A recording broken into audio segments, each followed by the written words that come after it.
থাইল্যান্ডে আয়োজিত Asia Pacific যোগাসন প্রতিযোগিতায় এবার সোনার পদক জয় করে আনলো পূর্ব মেদিনীপুর জেলার তমলুকের অনন্যা প্রামাণিক। তার সাফল্যে খুশি পরিবার থেকে শুভানুধ্যায়ীরা। তমলুক শহরের 14 নম্বর ওয়ার্ডের বাসিন্দা অনন্যা রাজকুমারের শান্তনাময় উচ্চ বালিকা বিদ্যালয়ের 7ম শ্রেণীতে পড়ে। পড়াশোনার পাশাপাশি যোগাসনে অনন্যার ধ্যান জ্ঞান। ইউনিভার্সাল যোগা স্পোর্টস ফেডারেশনের আয়োজিত এশিয়া প্যাসিফিক যোগাসন প্রতিযোগিতার আসর বসেছিল থাইল্যান্ডের পাটায়াতে। তাতে মেয়েদের অনূর্ধ্ব 13 থেকে 15 বয়সের যোগাসনে অংশ নেয় অনন্যা। প্রতিযোগিতায় ট্র্যাডিশনালে অংশ নিয়ে সোনার পদক জয় করে সে। গর্বের সঙ্গে দেশের পতাকা তুলে ধরে।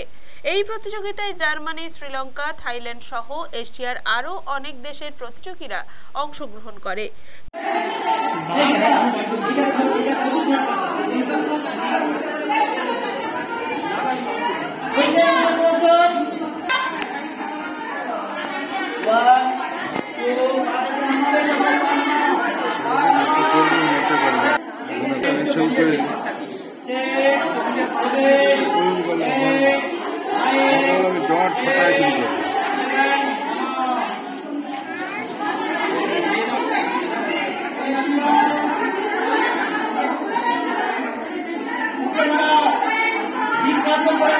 ক্লাস 7-এর অনন্যা 2021 সাল থেকে যোগা প্রশিক্ষণ শুরু করে।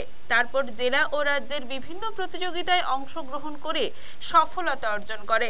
এই প্রথম আন্তর্জাতিক স্তরের প্রতিযোগিতায় তার অংশগ্রহণ, আর তাতেই সাফল্য লাভ হওয়ায় তার লক্ষ্য এখন অলিম্পিকে অংশগ্রহণ করা, এমনটাই জানালো অনন্যা। সেটা থাইল্যান্ডে ইন্টারন্যাশনাল যোগা প্রতিযোগিতা হয়েছিল। আমি 13 থেকে 15 গ্রুপে অংশগ্রহণ করেছিলাম। সেখানে আমার 13 থেকে 15 গ্রুপে ফার্স্ট হয়েছি। সেখানে 8টা দেশ ছিল টোটাল। 8টা দেশের মোট 200 থেকে বেশি জন অংশগ্রহণ করেছিল। আমাদের গ্রুপে 30 থেকে 40 জন অংশগ্রহণ ছিল।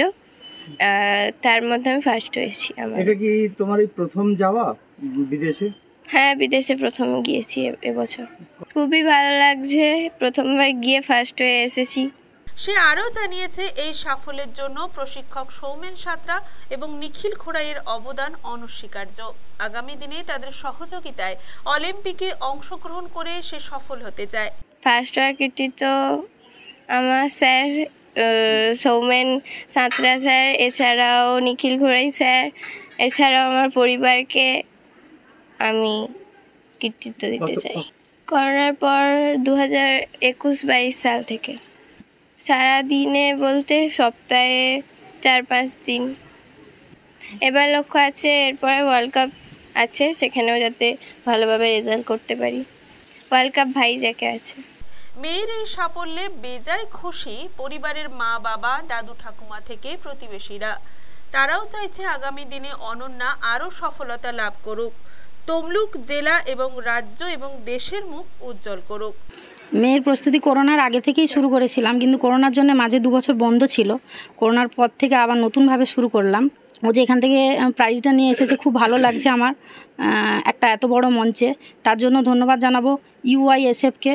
ওরা না থাকলে এই যে এত বড় মঞ্চে পারফরমেন্স করার সুযোগ আমার মেয়ে কোনোদিন পেতো না। তো ওদেরকে অনেক ধন্যবাদ। ওখানে ও গোল্ড মেডেল পেয়েছে, ফার্স্ট পজিশন। ইন্ডিয়ার হয়ে গিয়েছিল। 8টা দেশ ছিল ওখানে, শ্রীলঙ্কা, মালয়েশিয়া, সিঙ্গাপুর, USA, এছাড়াও আরও কয়েকটা দেশ ছিল। তার মধ্যেও ইন্ডিয়ার হয়ে প্রথম পজিশন পেয়েছে এবং গোল্ড মেডেল পেয়েছে। ব্যুরো রিপোর্ট, খবর BCBS।